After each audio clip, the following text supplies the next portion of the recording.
नमस्कार। आप ही के राय चैनल में मैं मनोज पांडे आप सभी दर्शकों का एक बार फिर से हृदय के अंतःकरण से स्वागत करता हूं। और आज मैं और हमारे एडिटर साहब मिस्टर सुदीप्ता सरकार जी यहाँ पर एक अवेयरनेस प्रोग्राम के अंतर्गत आज हम लोग एक अपने जीवन में कई तरह के मामलों से हम लोग गुजरते हैं, लेकिन हम लोगों के पास अवेयरनेस नहीं होती, उसकी कोई जानकारी नहीं होती।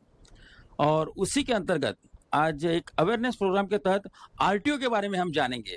और आज हम लोग आए हैं यहाँ पर एडवोकेट संजय दिनकर गायकवाड़ जी के यहाँ।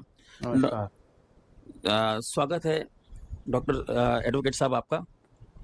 और एडवोकेट साहब अपना परिचय खुद देंगे मेरे ख्याल से। अगर एडवोकेट साहब अपना परिचय आप प्लीज बताएंगे आप। नमस्कार, मैं संजय दिनकर गायकवाड़। मैं ज़्यादा करके 20 साल से ऊपर मैं मोटर एक्सीडेंट क्लेम ट्रिब्यूनल में प्रैक्टिस करता हूँ। मैं क्रिमिनल में पहले था, फैमिली भी था, लेकिन बाद में थोड़ा लगने लगा कि कोई लोगों की सेवा करूँ, कि लोगों को मुआवजा दिया करो जो एक्सीडेंट के बारे में होता है। इसलिए मोर देन 20 ईयर से मैं उधर प्रैक्टिस करता हूँ। जनरली क्या होता है, लोगों को एक्सीडेंट के बाद क्या करना है वो पता नहीं होता है, और उसके वजह से उनको जो बीमा का राशि मिलना होता है वो बहुत देर हो जाती है। तो पहला तो ये करना है, जिनका भी एक्सीडेंट हुआ है उन्हें तो पहला नज़दीक के पुलिस स्टेशन में एफआईआर दर्ज करना है।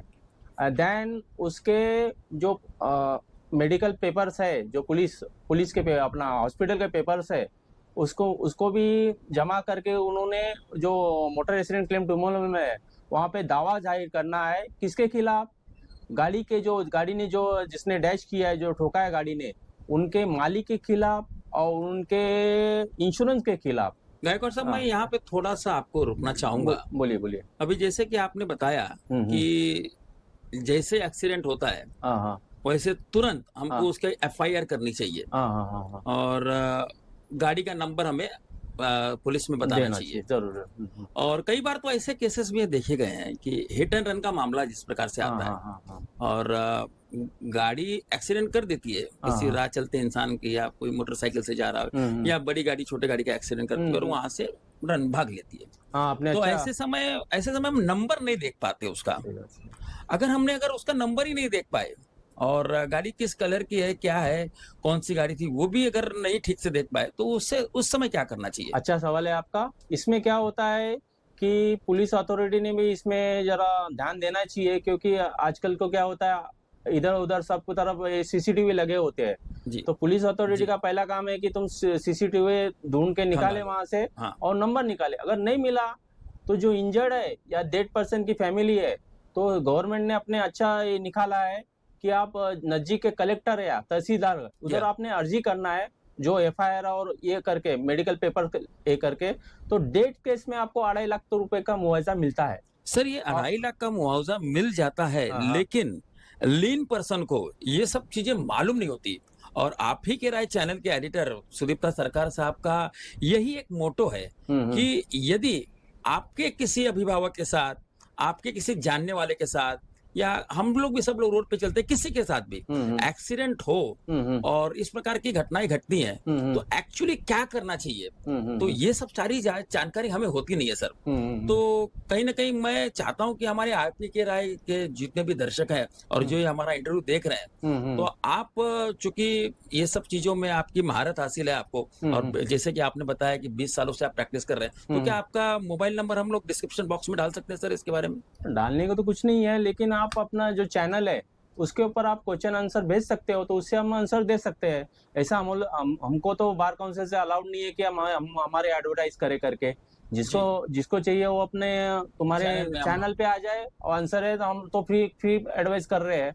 हमको कोई हमको मुआवजा चार्ज नहीं ले रहे, फीस नहीं ले रहे। हम तो सेवा करने के लिए इधर उपस्थित हुए कि भाई जितने लोगों को ये सेवा मिले उतना अच्छा है।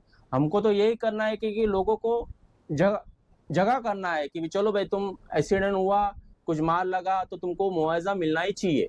सर ये इंश्योरेंस। 2.5 लाख का जो मुआवजा आप बता रहे हैं, 2.5 लाख का मुआवजा हर आदमी को मिलता है या किसी उसमें भी कैटेगरी वाइज है नहीं कुछ नहीं, ऐसा? डेथ केस में आपको 2.5 लाख का मिलेगा। और नॉर्मल ऐसा नॉर्मल इंजर्ड में? में 50,000 से 1.25 लाख तक मिलता है। जैसा तुम्हारा मेडिकल एक्सपेंसेस है, डिसेबिलिटी है, उसके हिसाब से तहसीलदार देता है।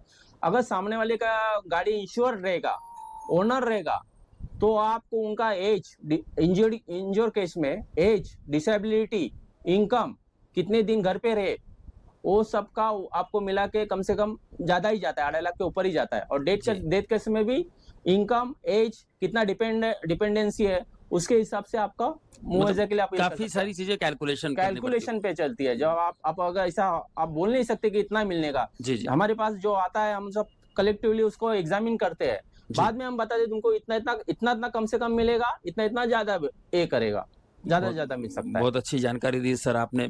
और मैं चाहता हूं कि ये जो सिलसिला आज शुरू हुआ है वो इसी तरह से चलता रहे। और एक बात है, बताइए प्लीज। और जिसका इनकम कम है, 40,000 से नीचे कम है, जी। ईयरली कम है, तो उसके उसमें भी एक प्रोविधान अच्छा गवर्नमेंट ने किया है कि जो इंजरी केस है उसको 2.5 लाख तक केस फाइल किया तो 2.5 लाख तक मिल सकता है। और डेथ केस में समझो 10 साल का या 2 साल का भी बच्चा मर गया, या 70 साल का 80 साल का बूढ़ा भी मर गया, तो गवर्नमेंट ने अच्छी प्रोविजन की है कि 5 लाख तक उसको देना ही है, अगर सामने वाले गाड़ी का इंश्योरेंस रहेगा तो। अच्छा, बहुत ये बढ़िया सब चीजें जो आप बता रहे हैं, अगले का मेडिक्लेम की कोई जरूरत नहीं होती इसके अंदर ना? नहीं, मेडिक्लेम हुआ तो भी अच्छा, अभी जजमेंट आ गया है 2-3 कि मेडिक्लेम में भी आप, मेडिक्लेम के लिए भी आप ये कर सकते हो, उसमें क्लेम में आप वो मेडिक्लेम का पैसा भी आप डिमांड कर सकते हो। जी, मतलब आपका कहने का मतलब ये है कि मेडिक्लेम अगर किसी पर्सन का ना भी हो और उसका एक्सीडेंट होता हाँ, है तो पहला पूरा पूरा पैसा मिलेगा तो आपको। गवर्नमेंट का तो मिलेगा ही, और हाँ। किसी का मेडिक्लेम हो तो वो भी गवर्नमेंट का पैसा मिलेगा प्लस मेडिक्लेम भी मेडिक्लेम मिलेगा। मिलेगा। वो तो करना पड़ेगा जब तुम केस चलाओगे। अभी जी दो जी दो डिफरेंट जजमेंट है।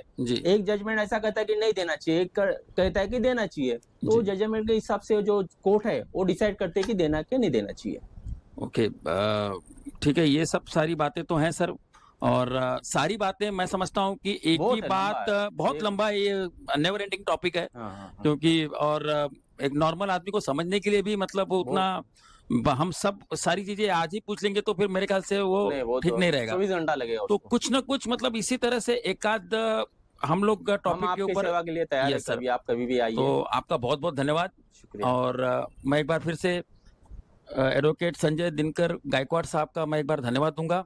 और आप ही के रहे चैनल से सुदीप्ता सरकार की ओर से आप भी जो भी दर्शक यहाँ पर यूट्यूब चैनल देख रहे हैं, आपका सबका धन्यवाद। नमः शिवाय, जय हिंद। नमस्कार, आपने मेरे को बुलाया और मेरा जो एडवाइस लिया उसके बारे में आपका बहुत बहुत धन्यवाद।